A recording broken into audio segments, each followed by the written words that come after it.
Our theme of August 2024 is about Christ's righteousness in the heart of the disciple that must surpass that of the scribes and Pharisees. Here's this week's news.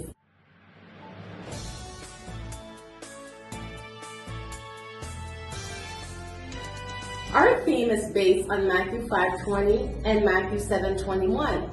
Matthew 5:20 tells us, "For I tell you, unless your righteousness exceeds that of the scribes and Pharisees, you will not enter the kingdom of heaven."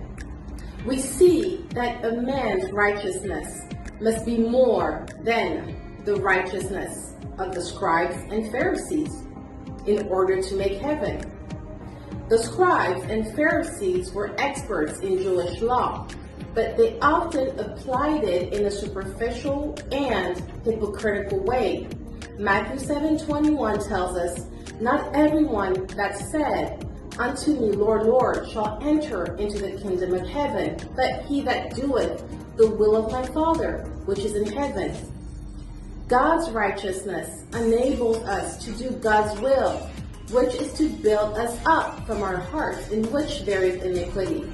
True righteousness, which comes from God, manifests itself in our obedience and faith in Jesus Christ, as 1 Corinthians 1:30 tells us. And therefore, those who are activists and visibly flattered and deceived servants by outwardly acts performed without leaving the iniquity in their hearts will not enter the kingdom of heaven. This allows us, disciples of Jesus Christ, to see the real state of destruction that the enemy is wreaking in the church through false servants who are false disciples.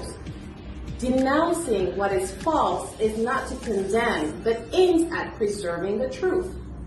False prophets and servants can seduce God's people, but we must recognize and denounce them to protect the true church. 1 John 3:8 says, "The Son of God appeared to destroy the works of the devil."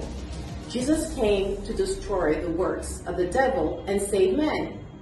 In conclusion, the disciple of Christ must surpass the righteousness of the scribes and Pharisees by having a righteousness based on faith in Jesus. We must be true disciples built on humility and the love of Christ. May this month of August guide us all towards an authentic righteousness and a life transformed in Christ, living each day with the cross in our hearts. If you'd like to know more, I invite you to subscribe to the Pure Faith Season on our various social media platforms, Facebook, YouTube, and TikTok. And as for me, I'll see you soon for a new video. Blessings.